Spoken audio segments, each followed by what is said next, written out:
Good evening and welcome to another edition of Film Nut. I am your host, Jeff Schubert. Glad you can join us for tonight's show. To catch up on past episodes, you can go to thestream.tv/filmnut, and you can follow us on Twitter by going to @thefilmnut. With a love of music and acting from an early age, my guest tonight, Sam Witwer, has grown up to fulfill his dreams, and some could say his destiny. Currently, he stars as the vampire Aiden in the highly rated sci-fi dramedy Being Human. Prior to that, he has had memorable roles on Smallville playing Doomsday, genetically created to kill Superman, and in Battlestar Galactica playing Crashdown. Musically, he fronts the band Crash Tones. Now, in addition to music and acting, another childhood passion of Witwer's growing up was Star Wars. And Sam is a voiceover star for the wildly popular video game Star Wars: The Force Unleashed and 2, where he is the voice of Star Killer. And also, he voices characters in the animated Cartoon Network show, Star Wars: The Clone Wars, where he does the voices for Darth Maul and the Sun. So when you need a supernatural or extraterrestrial badass, basically, he's your guy. Making it happen and living the dream. Sam Witwer, welcome to Film Nut. Hey, how's it going? Great to have you on. Absolutely, nice to be here. You know, one of the fun things about this show is sometimes I'm not always 100% familiar with the work of my guests, so I dive into it, you know, to get educated and yeah, you really went for it. I'm very impressed. Well, he said what, 15 episodes in 3 days? Yeah, that's what you've done, right? Yeah, I guess that's right. That's incredible that you did that. Well, I'm glad I did because I had the opportunity to watch the show and I really enjoyed it. And of course, we're going to talk about it. You do great work on that, the cast, the writing. Now, it would have been bad if you didn't enjoy it at all, wouldn't it have been? I mean, that would have been like sitting through 15 hours of just. I mean, has that happened for you? You're like, yeah, I got to get familiar with this guy's work, and then you're sitting there for 15 hours just going, oh, God. I might be like, I can get by with watching 3 or 4. Yeah, eating a bullet. You know, it's like, you don't have to do the whole full thing, but when I like it, it's the joy of what I do is to dive into it. I love art, I love the work, and when I like it, it just makes it that much easier to do what I do here on the show. Good. Well, thank you for watching all that. Oh, my pleasure, and I'm looking forward to talking about that show, but we got to talk beforehand, and I said supernatural, extraterrestrial, but you're really a fine actor and you do a lot of other great work. And I know you had a 3-episode arc on Dexter that was really pivotal to where you are kind of now career-wise, right? Yeah, that was a big deal for me. I really wanted that role, and now Dexter hadn't aired at that point yet. I mean, they're just like, oh, it's a show called Dexter, and they want like a computer nerd.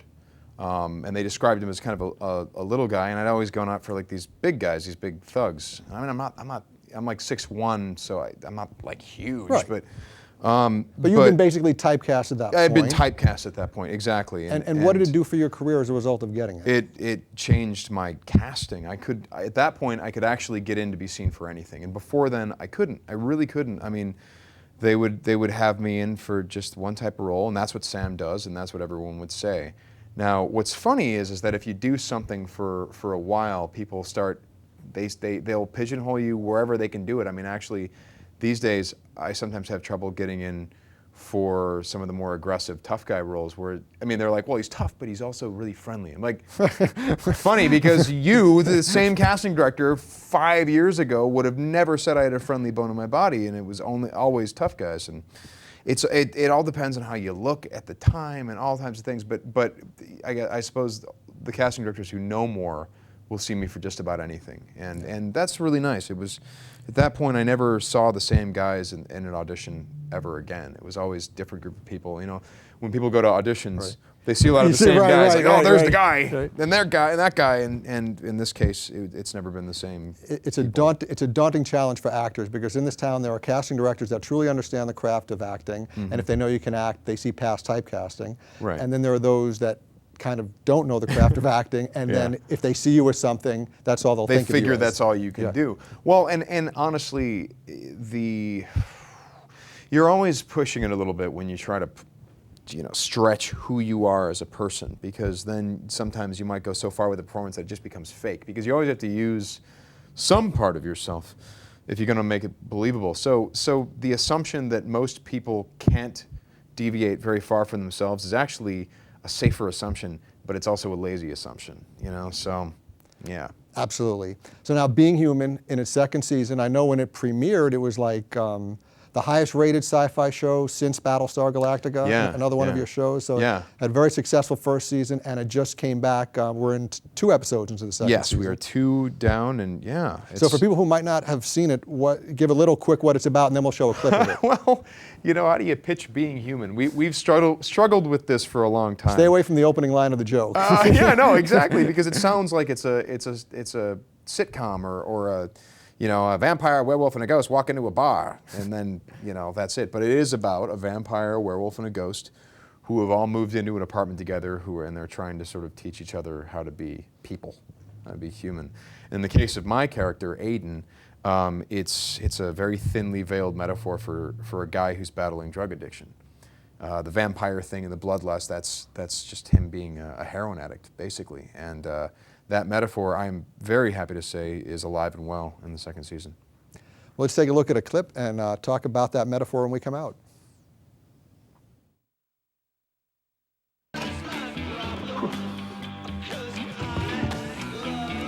Oh, please use a glass. Oh, I'm sorry, kind of in a hurry. Aiden, was that a feminine voice that I heard up in your room? Because I was kind of hoping it wasn't you. Is that your casual lady? You're not calling her that. Hey, wait, is that how you're controlling your urges? It's a working hypothesis, Josh. It seems very risky to Could me. you kill someone else's mood and at least let me enjoy this? This is my last bag. All right. Look at us. This is 2 dudes standing in their kitchen, having a chat before bedding down their women. Yeah, we're living the dream. It's disgusting. Hey. What's that? I don't know. I'm sorry, that's douchey. Please use a glass like Josh would be drinking blood. You know what I mean?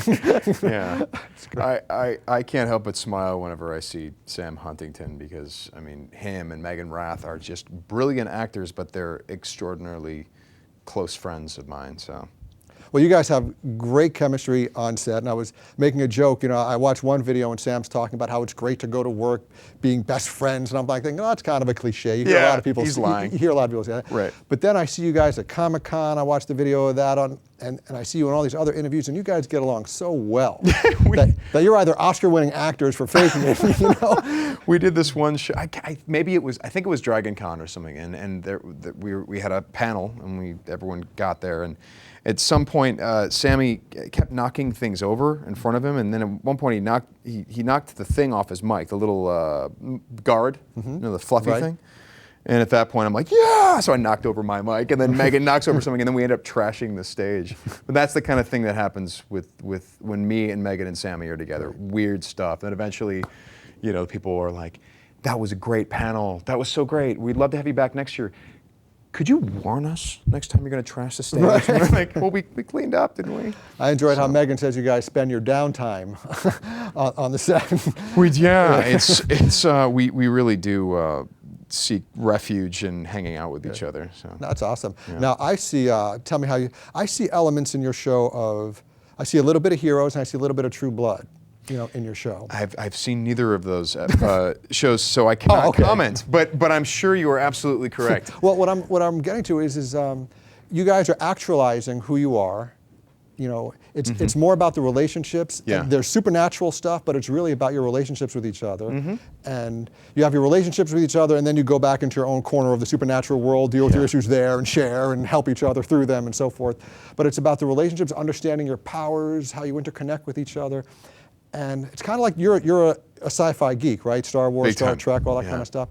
The original Star Trek, it was the relationships. It wasn't the fancy technology. Sure. It was the relationships. That's what I see in your funny show. you should say that, because I became a Star Trek fan after seeing Star Trek IV, The Voyage Home, when I was a kid. And there's really no spaceships, or there's no bad guy, and there's no laser beams and explosions in that movie. It's actually just all of those characters in a really awkward situation dealing with the whales.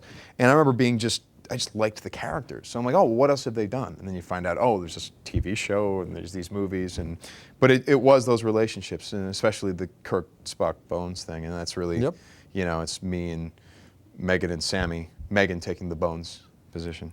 She's, you know, just 3 dudes. One dude is really effeminate. And, yeah, exactly. But yeah, it really is. It's a relationship show, and it has a very young vibe, and even my character, who's 257 years old, he has a youth to him, and it's because he spent most of his life in well, metaphorically, a drug haze. And now he's coming out of it. So everything is really new and vibrant to him, and also very scary. I'm sure also in vampire school when you're growing up, they teach you to matriculate into the era that you're in. That's exactly right. Yeah, you know, that's the thing. I remember in the audition asking Jeremy Carver, I'm like, so do you want me to reflect this guy's age and his speech patterns? He goes, no, he should sound like us. And so I did that. But then at that point, you have to confront the fact that doesn't make any damn sense. So then, yeah, I was like, I had to work out, okay, well, this is a cover then. But then if that's the case, if he's covering, then he should be different every flashback we see him in the 50s or, you know, in the 70s. He should have the flavor of that era. And in this season, we get to go back to the 30s and even before then, and we see very, very different version of the character. Very exciting. Now, I've read somewhere where, or seen an interview where at some point you might also be interested in doing behind the scenes, I don't know, producing, directing. Sure, absolutely. I don't know that, you know, until Being Human stabilizes, and I don't know that it's the best candidate for directing an episode. And what I mean by stabilize is I feel like every episode we shoot, we're barely getting it done, because it is a packed schedule. It is a big show, and we attempt to do it on, I mean, it's an 8 or 9 day show that we shoot in 7 days. It's insane. It's an insane schedule, and it's only because of the talent and experience of our directors and our production staff that we, you know, get through it. That's kind of like a 3rd or 4th season thing where some of the actors. Well, yeah. Once the show starts becoming like, oh, everyone knows how to do this, we can get it done really fast. Then I'm going to be like, well, really? Cool. Let me run it, because I can only mess up so much if you guys have your ducks in a row. But at this point, I think if I got in there with no experience. You know, I've seen this show humble the most experienced directors, and we've had feature directors on our show, and I've seen them go, you know, have freak out moments, and so I'm like, you know, I don't know if that's my first directing gig, not yet. Maybe season 4 or 5. Well, I want you to direct an episode just so you can come back and tell me how Sam and Megan mess with you the entire time. I can already tell you they're really hard to work with. Terrible to work with. Terrible people. Are there any directors out there whose work in particular that you admire or that you would fashion yourself after? I actually, well, it's funny because yes, there's a director who is a close friend of mine, Frank Darabont, and we actually just had this discussion about. He says, "All right, well, when are you going to direct? What's your deal?" And I told him the same thing I told you. I'm like, Frank, I don't know, man. So I think what I need to do is just shadow him and shadow other various people that I respect. But I love Frank. We're very. What is it about his work that you like? Well, it's that character base. I mean, so many directors these days know how to make things that look really fancy, or how to create a shot and with great composition. And by the way, that's extraordinarily useful because it's a visual medium, and being able to create a shot that has just a burned-in emotional value is a real talent. But having said that, these days a lot of people know how to do that. They don't quite know how to get the characters to interact with each other in satisfying ways, or for the characters to have moments, and that's what Frank does extraordinarily well, and I think that's why I liked working with them, and that's why we agree a lot when it comes to what movies we've liked and disliked. And if you were going to recommend one of his movies for our audience to watch, I have a feeling I know which one it might be. I mean, check out The Mist. Check out The Mist. It is honestly a really good movie, and it's a better movie in black and white. There is a black and white version out there in the sort of collector's DVD or whatever. And that's the way to see the movie, because it was always intended to be an old school horror film, like 60s or 70s. And when you see it in black and white, it's like given the proper context, and somehow it's more horrifying, more scary, and bleaker. It's really a fantastic ride. I remember seeing it for the first time in New York at the opening, and it was like watching a tightrope or not even a tightrope walker, but maybe like an Olympic gymnast doing all these things, and you're just like, okay, oh, that was good, that was good, that was good, that was good. Now stick the landing, and then in the end, the end has a very defined emotional value, let's say, and for the audience that's seen it, you guys know what I'm talking about. But the end is up there. And that's like, for me, that was sticking the landing. And I was like, oh, it's a good movie. It's good, and so that was a fun experience to have, because you watch those movies and you're just cheering them on. You're like, come on, you can do this, you got this, and then they blow it. You're like, right, man. Well, on sticking the landing and hitting the field goal, because we got both. All kinds of metaphors. All kinds of metaphors. Yeah. We're going to go to break. When we come back, more with Sam Witwer, more on being human, and of course, Star Wars.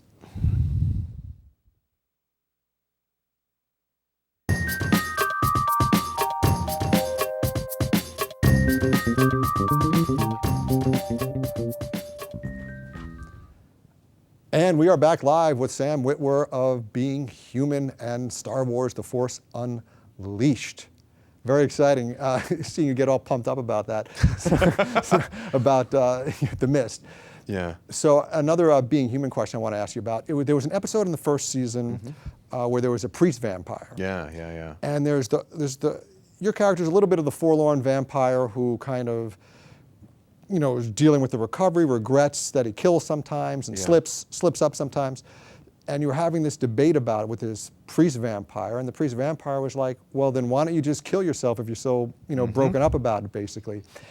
And your character didn't give a direct answer to it. No, he didn't. So if I can get you to, if you can improv an answer in character, what do you think your character's response would have been directly to that question? Well, I mean, I tried to kill myself, but then, the series finale of Cheers was on, and I was like, well, I can't do it tonight, but I'm going to get to it. And then the next thing you know, you're like, well, the George Lucas says he's going to do Star Wars prequels, and it's probably going to happen sometime, maybe 1999, maybe 2000. So you hang out for a while, and it's just one of those things you put on the back burner that you never get around to. There's this house in Beverly Hills I want to buy. I really want to check that out. There's a few, there's, I ran into an ex-girlfriend, and we actually seem to be getting along, and we never got along, and so it's,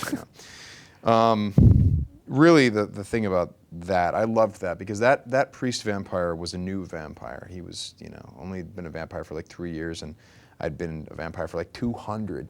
And here he is talking a bunch of nonsense, and I'm just being patient with him and trying to reason with him. But that's the one thing that he says in that scene, that it's like, okay, he's got you there.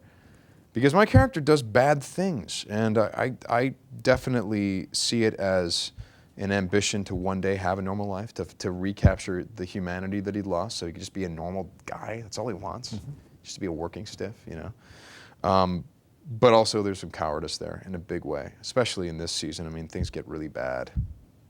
He should take himself out.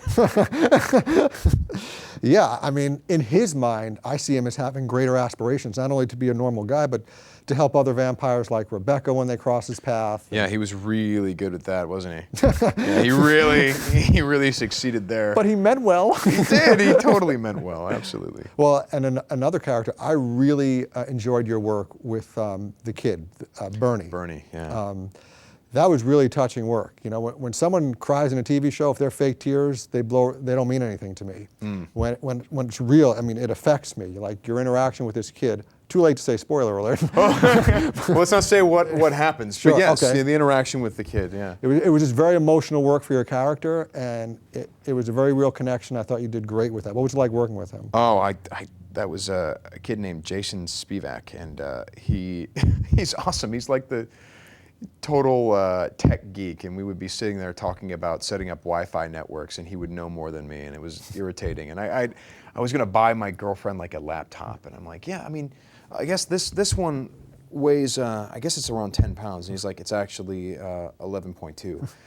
From an actor, but no, from an actor's perspective, like compare like those scenes with him versus sitting around the dinner table with Josh and Sally joking around. You know what I mean? Or well, I think in a weird way, I had the same kind of connection that Aiden has with him. That Aiden sees a piece of his innocence there, and one of the wonderful things, and this isn't too much of a spoiler, is that Aiden is not affected by the blood thing when he's hanging around with Bernie, that there's something that's being tapped there that's really valuable to him. And that if he sees blood, he doesn't immediately freak out. He's just kind of like, yeah, I don't want that right now. And working with Jason was, it was fun. I like kids, and the thing is about kids who work, this is something that I learned working with him and having worked with a few kids. Kids that are on the set, they're sort of forced to grow up really fast. And the thing is what you have to do as an actor is you have to play. You have to have the ability to play. And so sometimes you see kids on shows that their performances maybe, they kind of caught in their throat, or they don't really emote, because they're not sure. That the adults have told them to behave, have praised them for acting like adults, and they haven't been wild like they should be as kids. And what I've learned is that you can get a really great performance out of a kid if you can make everything into kind of a game. If you can just be like, you know what, we're going to be total idiots right now, and we're going to jump around, we're going to scream, and we're going to laugh, and no one's going to get mad at us. And me and Jason, we did that, and I think he was awesome in those episodes because of it. Yeah, great work. You talked before about shooting in 7 days, when 8 or 9 days in 7 kind of thing? Yeah. What is, so aside from that then, what is the most challenging aspect of making an episode, or what has been a particularly challenging episode or scene? Well, it's just keeping the quality up of everything while you're in a tremendous rush. I mentioned that we go to the 30s in this season. Half of everything that I do in this one episode, where we go to the 30s, and we go to the 30s in more than one episode, but in this one episode, half of everything that I did in one take, because we didn't have time. And by the way, that's terrifying because, as I said, the character is different era to era. So I was creating a new character, and I had one take to do it in each time, and I'm happy with the results, but for a long time, that was I couldn't stop thinking about how I could have done stuff better, and it's one of those things. I mean, when I was in theater school, I remember a theater teacher saying, hey, if you were in film, you'd have as many times as you want to try to get it right, but you're in theater, man. You're in theater, you gotta get this right. And I'm like, yeah, I guess that's the way it is. I guess in film it's just for, sissies. Yeah, film is for sissies. And then you start working in film and you're like, no, you don't have as many times as you want. You have to get it. You have 2 or 3 shots at it, In TV and indie film, of course. In TV and indie film. Yeah. When it comes to feature film, yes, you have a lot more time, Yeah. but that is not the majority of the projects that are out there. I've only ever worked fast, including on The Mist. We shot The Mist in 7 weeks. Hey, was your theater teacher a vampire? Because when you were impersonating him, I thought I almost saw the teeth come out. Yeah, well, he was a very angular man, I'll say that. He was a great teacher, but he was wrong on that point. I mean, I've done quite a bit of work now, and it's only, the expectation is always like, you have to get this and get it right, and if you don't, guess what, we're moving on anyway. It's great training to work in a Clint Eastwood film someday, because I hear he likes to work with. That's the way he likes to do it, yeah, as I understand it. So now let's get to a little bit of Star Wars, and we're talking about acting training. Acting 101 is basically, the most important people in the scene are the other people, because that's who you're reacting off of. They're giving you your stimulus and so forth. How is that in voice work when you're not necessarily always getting that? In the case of the Star Wars work that I've done, it's always with other people. Oh, awesome. So it's perfect. Yeah. It's like for The Force Unleashed, we did these motion capture shoots, and we had the other actors behind the motion capture cameras working with us the whole time. The only difference is that they'd put all these ridiculous dots on your face. You looked like Pinhead, from Hellraiser. And you were standing there, and the only difference between that and film work is that in film, you at least get to sit down every now and then and chill out. With this, the cameras were set. You didn't need to get multiple angles. You just needed to get the performance right, and then you would move on. So you would be acting for like 8 hours straight with no real breaks. You'd be up, they'd be like, all right, next scene, now we're doing this and doing that, and you would just be powering through that stuff. But the other actors were there for us. And I think you can hear, I know that you can hear the actors listening to each other. That really affects the performances in a big way. And also with the Clone Wars, they get cast records. The cast is there with you when you're working with each other. The only thing that I am not used to yet is I keep interrupting the other actors.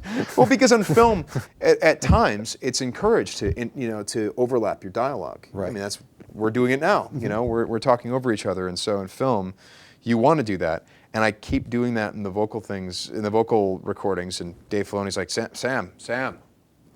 James Arnold Taylor just gave a great performance there and we can't use it. Stop it. You have to wait till he's done and then you respond.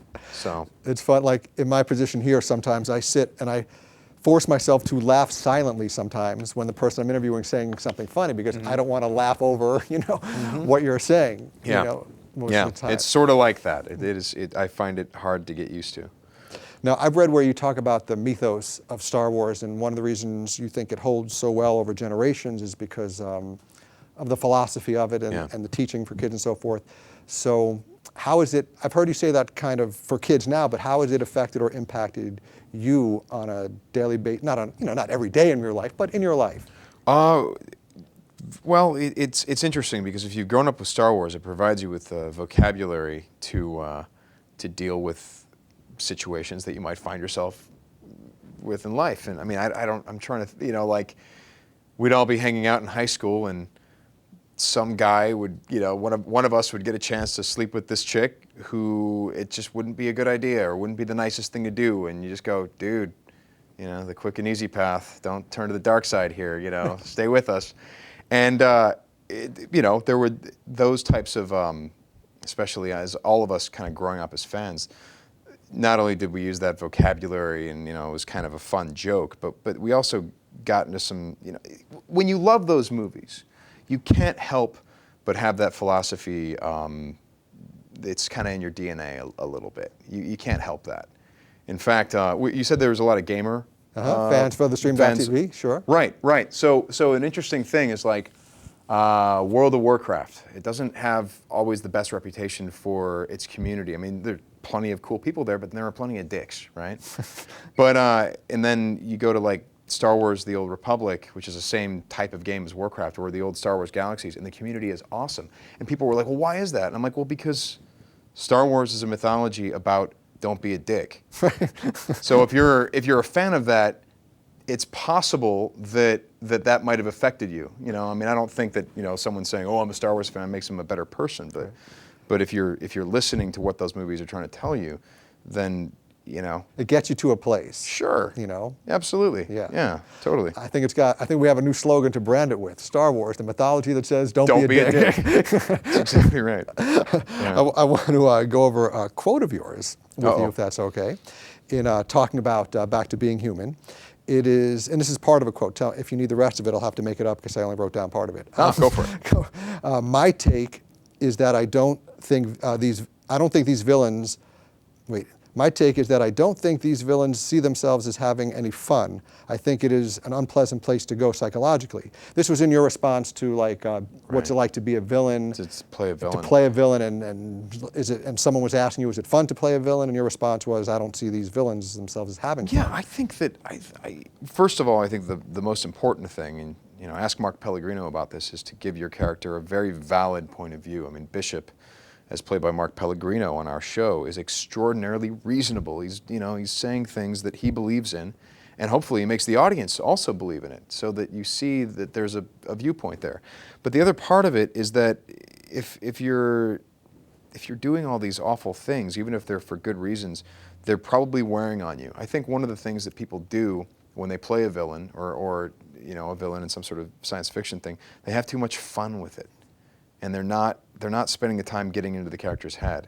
And I don't think these people are having that much fun. I just don't. I mean, can they have a sense of humor? Yeah. Can they smile? Sure. Are they having the best life? I don't know. I don't think so. There's different kinds of villains, and one of the things about your villain, and I don't even necessarily see you as a villain in Being Human. I see you. Wait till you see this. Oh, this is the second season. Yeah. I'll follow that point up in a minute. But you have a crisis of personal nature. Doomsday had a crisis of personal nature. He was what he was. Doomsday was what he was. He was created to be what he was. But he didn't want to be that. But he didn't want to be that. A vampire's a vampire. Vampires need blood like humans need food and water. Yeah. Or in the case of Aiden, this guy is addicted to heroin. Mm-hmm. I mean, and he's having a real hard time with it. Yeah. I see a metaphor, by the way, in that between vegetarian and non-vegetarian. Sure. Right? Because you could you don't have to eat meat to live. Yeah. But you're. But it's really good, but, right? But nutritionists, it's really good, and nutritionists say you're stronger when you eat meat. You know, Yes. you're stronger when you suck human blood versus. Yeah. Well, it's like you know, in the clip that we just saw. When he's drinking the bagged blood, it's not good. Right. Right. It's not a pleasant experience, so it's never satisfying for him. Right. Exactly. It's methadone. It's powdered milk. So where I was going with your crisis of character conflict there is, do you enjoy those subtleties? Because like the Joker in Batman was crazy. You know, there was no crisis of conscience in the Joker. You know, there is a crisis of conscience in Aiden. Yeah. Yeah. And you get to play a lot of subtleties with that. Yeah, you can because you get to. Well, what I enjoy about it the most is that those characters tend to have a hell of a lot of range. Sometimes Aiden is a sadder character. Sometimes he's funny. Sometimes he's charming and normal, and then sometimes he's horrifically bad. And that, plus the fact that I get to go to these other eras, I don't think the character's going to get old anytime soon. I mean, in terms of playing him, I don't think I'm going to, I don't think the character's going to get stale. Yeah.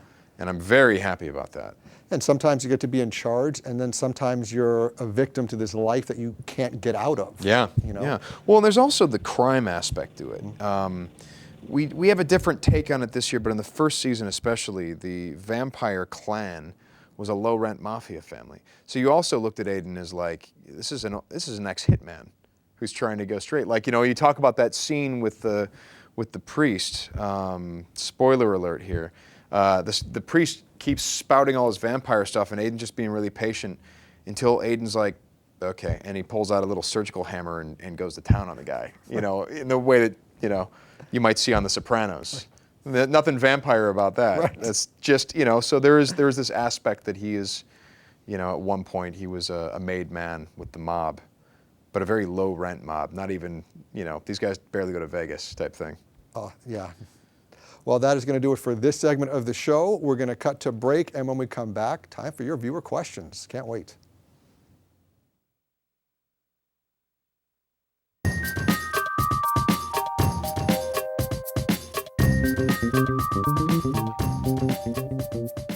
We are back with Sam Witwer of Being Human, and now it is time for your viewer questions. Thank you for being patient with us in this new format where we do not get to them right away. So, Brian, what do we got in the room? Sean O. would like to ask, would you accept the role of Starkiller in a new Star Wars movie if Jar Jar Binks had to be his sidekick? Well, that would give it a certain tone, wouldn't it? I mean, it's kind of like a cop buddy drama then at that point, right? And, that's right. Jar Jar Binks is like the Chris Tucker character, and I'll be the Jackie Chan. I love to be serious just for a second, I love the Starkiller character, and I would do anything that he's in, because he, like you were talking about, he has this conscience of character, this crisis of conscience. And one of the things about that character that I find most interesting, because he really caught on with the audience, and I was happy about that, because we were worried about that. We were like, how do you create a Star Wars protagonist that feels like he belongs in with Han and Luke and Leia? And I mean, everything from, figuring out how the performances were like, okay, look, it's got to be faster, more intense, because that's what George Lucas always said in the original Star Wars. They make this joke that all George used to say was, oh yeah, that was great, do it faster, more intense. And that's it. And but that's, if you watch that original movie, that's the perfect direction for that movie, because the dialogue has this 1940s pace to it. Can't get out that way. Looks like it cut off our escape route. Why you? It's got this great energy to it, and so we try to duplicate that with Force Unleashed, and we try to do all these different things to make the character feel like he's from the 70s Star Wars. And the one aspect that's different, and the reason I love the character, and I think it might be why the people have latched onto this character, is that in the 70s, I mean, we were in trouble. It was, there was a lot of cynicism and Watergate and all kinds of crazy stuff in Vietnam. And, as a country, we've been through a lot as a society. And this is, after we thought we were the good guys in World War II. And so it's this awakening of, oh God, we're the bad guys? And then Star Wars comes along, and you have this young character, Luke Skywalker, and he restores our faith in ourselves, and that's wonderful. Well, now we've hit like this second tier of cynicism as a society, because while the 70s, they went through a hell of a lot, they didn't have the media machine that we have now. The powers that be did not have the ability to flood the airwaves with white noise and confuse everyone. And I mean, we don't know who to listen to. We always assume that we're getting lied to, but we don't know by whom or when. We just feel this kind of sick feeling that we're somehow being manipulated. And that is exactly how the Starkiller character comes into being. I mean, he is working for this awful, corrupt organization, the Empire, and he's doing all these things.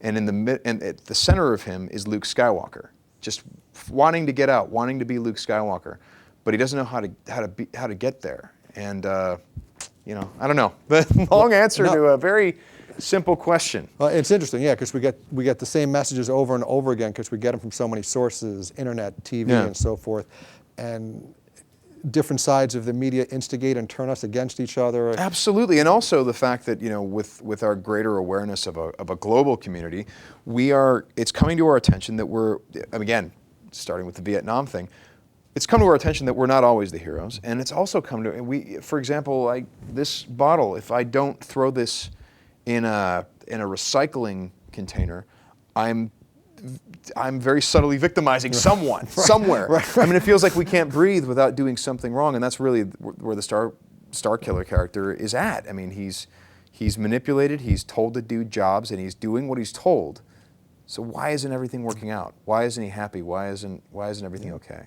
And again, not to get too esoteric, but I love what you're saying right now, is we live more in a gray area. Not only are heroes not always heroes, villains aren't always villains. We're learning to see that there are more sides to things. Right. And you guys on the show always refer to yourselves as monsters, but you're just who you are. Mm-hmm. You're being what nature, God, the devil, whoever created you, made you to be. Just like, again, the metaphor with meat versus non-meat, people who eat meat aren't evil. They're eating meat to survive. Sure. Well, and the thing that Bishop always says is, look, it's your nature, so be okay with it. Be okay with who you are. But Aiden is not okay with it, and that's probably the only reason we can tolerate that guy. Okay, the DCD would like to ask, how challenging was it to voice the role of Starkiller across 3 games, counting Soul Calibur 4 as well here? Well, it was, the most difficult part was what I discussed in terms of creating the character, because we just really wanted to get it right.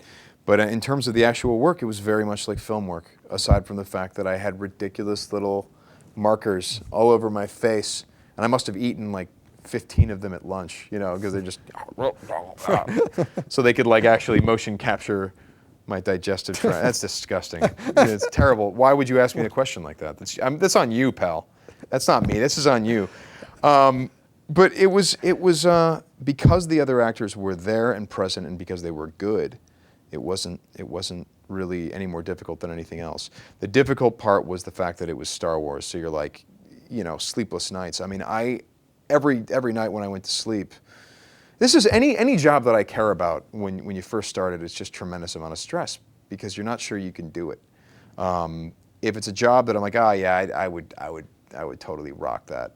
I don't really want it. I have to be afraid that I'm going to mess it up. Being human, it's like, for the entire first season, I had major neck problems, and the moment we were done shooting, I was fine. It just went away.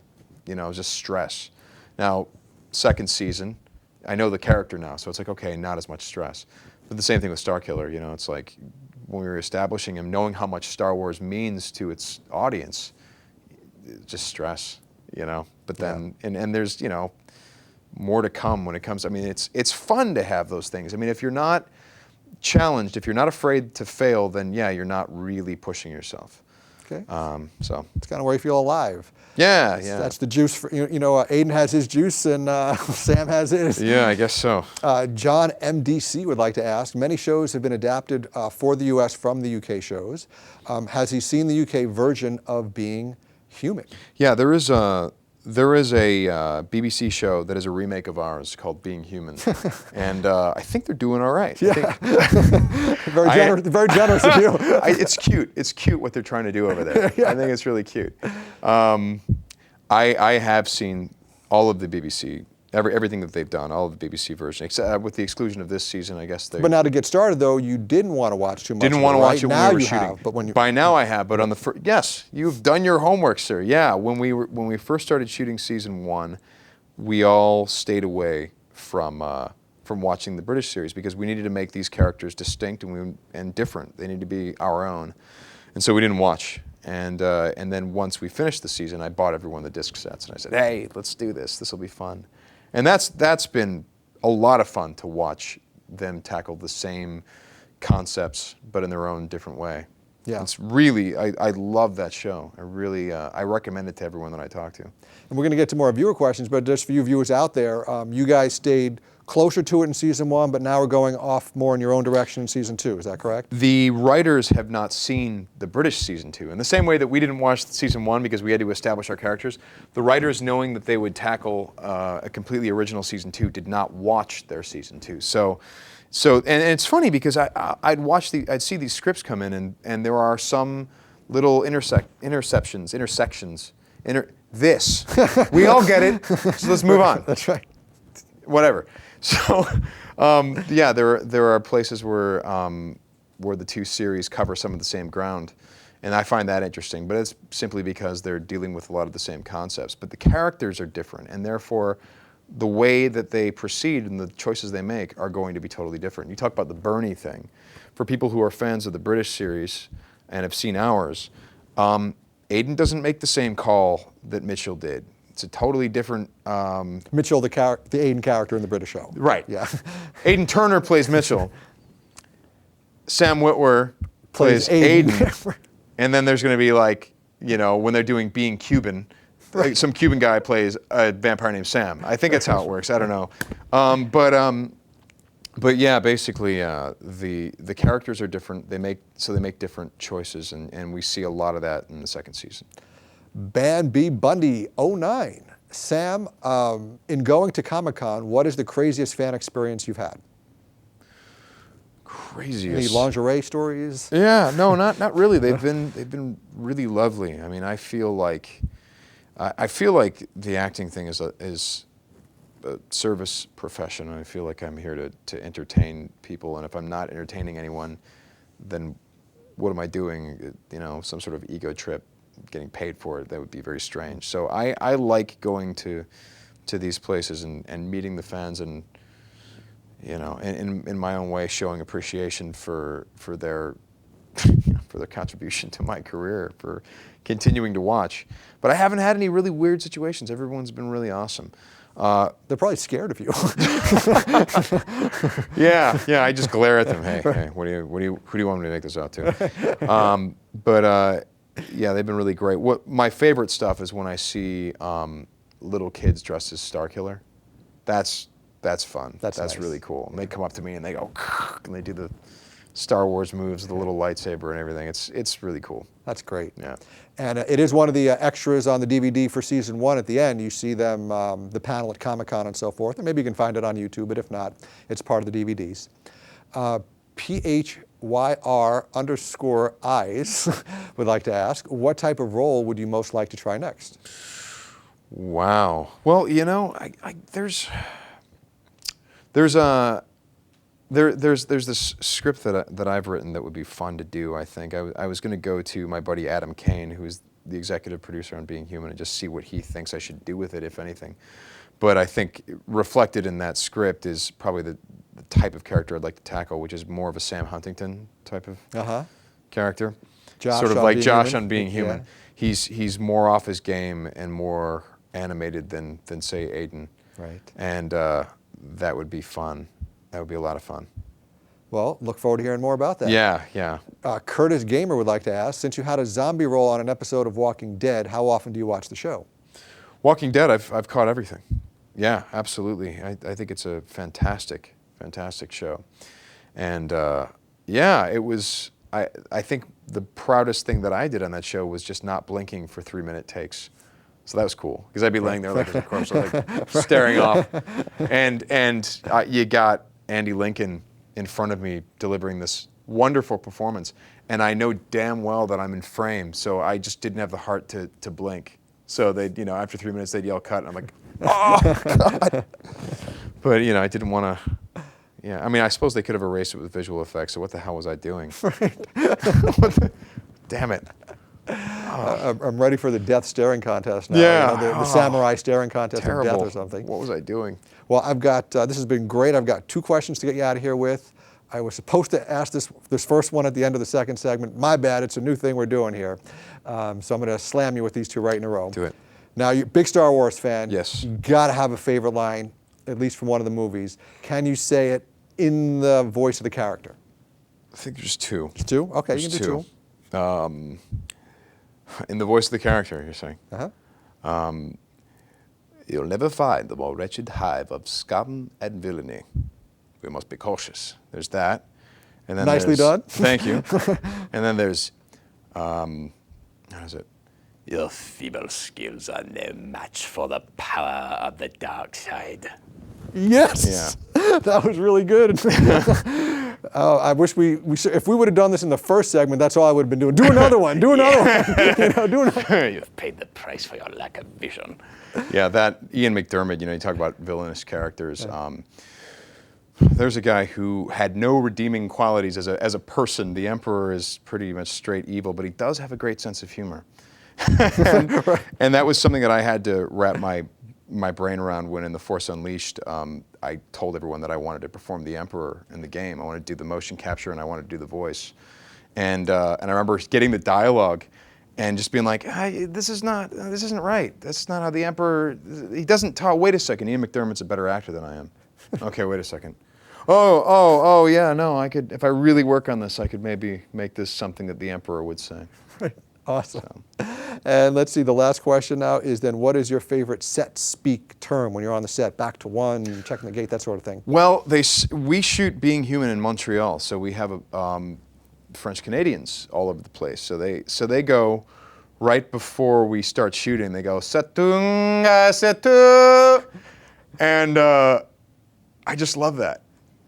It's just great. I mean, and you know, this year it's funny. Season 2, this guy Paulo who says that, which is like rolling, you know, he's been like setung setu, you know, and I'm just like, Paulo, can we have a little more enthusiasm? Can we get back to season 1 levels of enthusiasm? Come on, setung setu, and I don't know if he finds it as funny as that I find it, but I'm just like, oh, it's great, whatever the hell that means.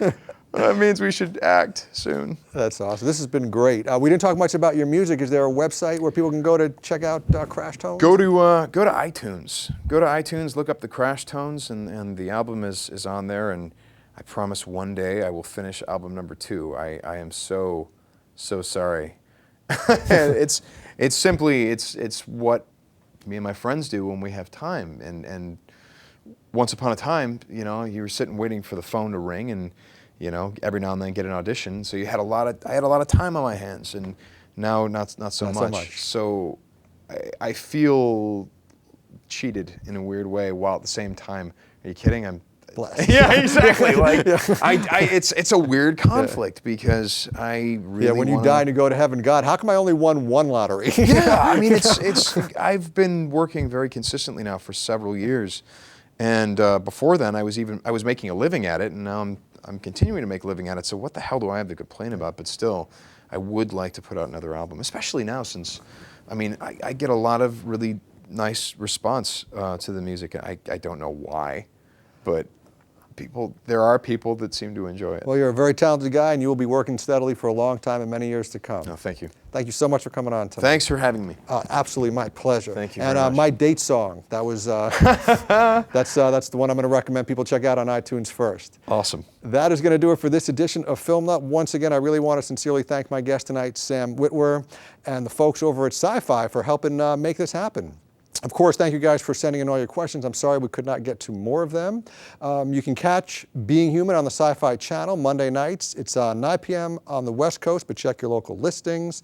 And season 1, I think it's available on DVD now. It is because they sent it to me. Netflix as well. Netflix, Redbox, wherever you guys get your film entertainment from. And of course, if you came in late to this interview, it'll be available on demand at thestream.tv/filmnut within the next day or so. Thanks again for tuning in, and we'll see you next time on Film Nut.